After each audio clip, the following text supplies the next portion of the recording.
welcome to my YouTube channel CS Talks. Myself Khushi Agrawal, and few days ago I received my certified copy of CAFM in which I scored 50 marks. But the point is कि CAFM में काफ़ी सारे students को ये doubt रहता है कि answers को प्रेजेंट करने का जो राइट अप्रोच है वो क्या है, प्लस CAFM में क्या हमें स्टेप मार्किंग मिलती है या नहीं मिलती है, या फिर ICSI हमारी जो कॉपीज चेक करता है वो किस तरीके से करता है, और ग्रेस मार्क्स जो हमें मिलते हैं वो कितने मिलते हैं या किस बेसिस पर मिलते हैं। ठीक है, तो ये सारे डाउट्स मैं इस वीडियो में कवर करने वाली हूँ, प्लस अपनी सर्टिफाइड कॉपीज भी आपके साथ शेयर करूँगी, क्योंकि जहाँ जहाँ मेरे मार्क्स डिडक्ट हुए हैं, जहाँ जहाँ मैंने गलती करी थी वो आप बिल्कुल भी ना करो। बट उससे पहले if you are new on my channel then do subscribe for more informative videos. पहले जब मैंने अपनी आंसर शीट देखी थी तो एक बहुत शॉकिंग चीज़ मुझे मिली उधर कि 17 ग्रेस मार्क्स मिल रखे हैं। मैं कंप्लीटली शॉक इसलिए भी थी क्योंकि अभी तक मैक्सिमम 10 मार्क्स तक मैंने देख रखा है। ठीक है, फिर मैंने जब अपनी कॉपी एनालिसिस करी तो मुझे लगता है कि इतने ग्रेस मार्क्स का ये रीज़न हो सकते हैं, तो वो भी मैंने वीडियो में आगे डिस्कस करे हैं। ठीक है, सबसे इम्पॉर्टेंट चीज़ जो हमें याद रखनी है आंसर राइटिंग के टाइम पे एग्जाम में, वहाँ से शुरू करना है। जो क्वेश्चन आपको सबसे अच्छे से आता है वही आपको सबसे पहले अटेम्प्ट करना है। अब यहाँ पर मैंने किया है क्वेश्चन नंबर 3। ठीक है, क्वेश्चन नंबर 3 में सबसे पहले पूछा था कि जो प्रेफरेंस शेयर हैं उनका रिडेम्पशन हो रहा है प्रीमियम पर, और वहाँ पर इक्विटी शेयर्स भी इशू हो रहे थे प्रीमियम पर, और उसकी हमें जर्नल एंट्री पास करनी थी। ठीक है, अब आप देख सकते हो कि यहाँ पे हर चीज़ मतलब जर्नल एंट्री का फॉर्मेट वगैरह सब कुछ प्रॉपर बना हुआ है और जर्नल एंट्रीज भी मैंने प्रॉपरली करी हैं। बट इसमें मेरी सारी जर्नल एंट्री ही गलत हैं और सिर्फ एक जर्नल एंट्री सही है, और मुझे यहाँ पर 1 मार्क्स अलॉट हुआ है। इसका मतलब ये है कि बाकी कोई स्टेप मार्किंग वगैरह यहाँ पर तो नहीं दी गई है। यहाँ पर मार्क्स सिर्फ उसी चीज़ पर दिए हैं जो कि कम्प्लीटली सही है, जर्नल एंट्री भी और अमाउंट भी।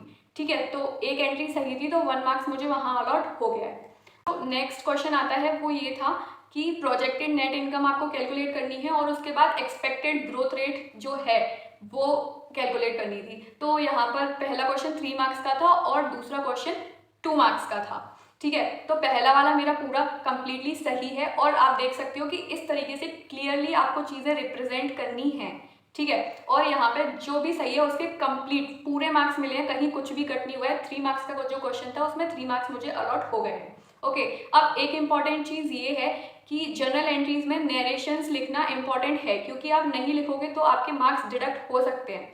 ठीक है, अब इसके बाद जो क्वेश्चन नंबर 3 का C था, वहाँ पे कैलकुलेट करने को बोला था ट्रेड रिसीवेबल टर्नओवर रेशियो। ठीक है, रेशियोज का ये क्वेश्चन था, और सेकंड में पूछा था एवरेज क्रेडिट पीरियड, जो कि 5 मार्क्स के लिए ये दोनों क्वेश्चंस आए हुए थे। अब इसमें जो हमारा trade receivable turnover ratio calculate करना है हमें, जिसके लिए क्रेडिट सेल वगैरह कैलकुलेट करनी पड़ती है, तो वर्किंग नोट्स प्रॉपरली रिप्रेजेंट करना इंपॉर्टेंट है। अब क्योंकि ये 5 मार्क्स का क्वेश्चन है तो आपको पूरा स्टेप बाय स्टेप सॉल्व करके दिखाना पड़ेगा, तभी पूरे मार्क्स अलॉट होंगे। ठीक है, किस तरीके से आपने सेल्स क्रेडिट सेल जो रहेगी वो कैलकुलेट करी है, ये सारी चीज़ें क्लियरली दिखानी पड़ेंगी वर्किंग नोट्स में। ठीक है, जो आप देख सकते हो यहाँ पर है भी। ओके, तो ये सब कर लोगे फिर आपका जो भी है आंसर आएगा।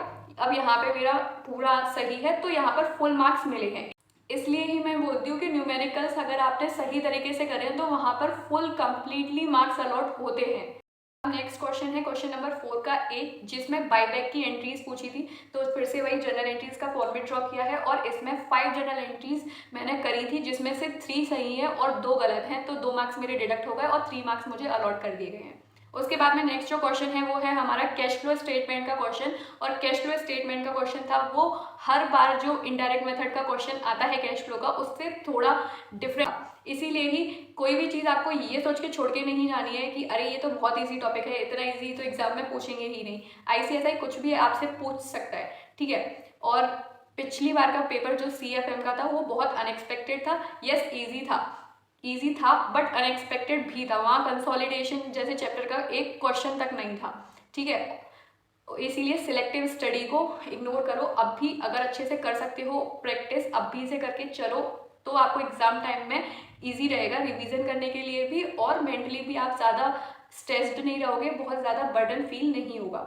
ओके, अब जो नेक्स्ट क्वेश्चन आता है उसमें भी जर्नल एंट्रीज थी। वहाँ पर जब हम कंसीडरेशन अदर देन कैश का जो क्वेश्चन होता है शेयर वाले चैप्टर में, जहाँ पर हम असेट्स जो है परचेज कर रहे होते हैं और उनको शेयर्स या डिबेंचर्स इशू कर रहे होते हैं। तो वैसा एक क्वेश्चन था फॉर 5 मार्क्स, वहाँ पर या सारी जर्नल एंट्रीज सही थी तो यहाँ पर फुल मार्क्स मुझे अलॉट कर दिए गए। ठीक है, अब ऐसे ही बाकी के क्वेश्चंस थे तो उनमें सेम हुआ है, जहाँ जितनी जर्नल एंट्री सही है, अगर 2 जर्नल एंट्री सही है तो 2 मार्क्स मिले हैं, और उन जर्नल एंट्रीज में मार्क्स तब मिले हैं जब पूरी जर्नल एंट्री और उनके अमाउंट सही है, ना फॉर्मेट पे ना वैसे कुछ कहीं कुछ ऐसा मार्क्स नहीं मिला है। ठीक है, कोई इस अभी तक ऐसी स्टेप मार्किंग हुई नहीं है।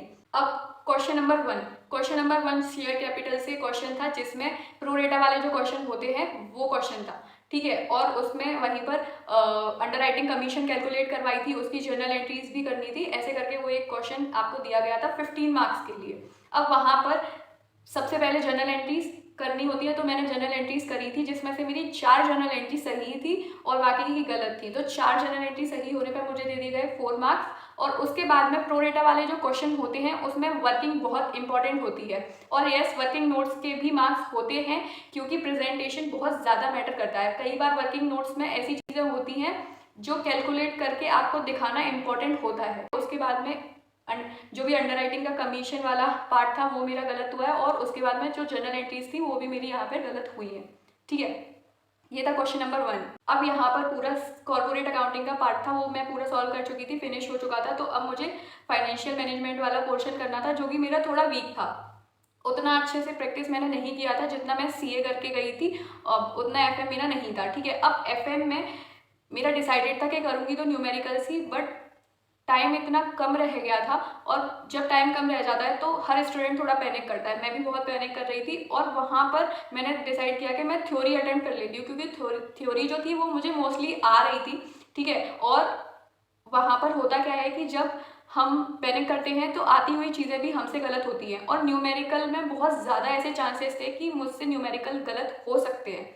ठीक है, क्योंकि एक तो टाइम कम रह गया है, आप पैनिक कर रहे हो, ऊपर से मेरा जो न्यूमेरिकल का पोर्शन फाइनेंशियल मैनेजमेंट में थोड़ा वीक था, और थ्योरी मैंने इंपॉर्टेंट जो पढ़ी थी उसमें से तो कुछ आया नहीं था, बट जो आया था वो मुझे आता था, क्योंकि रिलेटिव स्ट्रेंथ इंडेक्स जैसे टॉपिक्स हमारे न्यूमेरिकल में भी हम करते हैं। इसीलिए मैं कहती हूँ कि कॉन्सेप्चुअल क्लैरिटी बहुत इंपॉर्टेंट है। अगर किसी चीज़ को समझ के पढ़ोगे तो वो काम आती है, और मेरे साथ ऐसा ही हुआ। मतलब थोड़ा लक कह सकते हैं या इस चीज़ को कुछ भी कह सकते हैं, बट थ्योरी के जो भी क्वेश्चंस थे वो मेरे से बन रहे थे। कम टाइम था तो थ्योरी को मैंने अटेम्प्ट करना सही समझा। अब यहाँ पे सबसे पहले जो मैंने अटेम्प्ट किया है वो है सिस्टमेटिक रिस्क और अनसिस्टमेटिक रिस्क। पूछा था कि ये कुछ पॉइंट्स देखे कि इसमें से सिस्टमेटिक कौन सा है और अनसिस्टमेटिक कौन सा है। तो इसमें मेरे सारे पॉइंट सही हैं, बस एक पॉइंट मेरा गलत हो गया है यहाँ पे, entry of new competitor in the market. तो वो अनसिस्टमेटिक रिस्क होता है, और मैंने सिस्टमेटिक रिस्क लिख दिया है। प्लस फिर बाद में मैंने डिफाइन भी कर दिया था, तो यहाँ पर मुझे 4 मार्क्स अलॉट हो गए।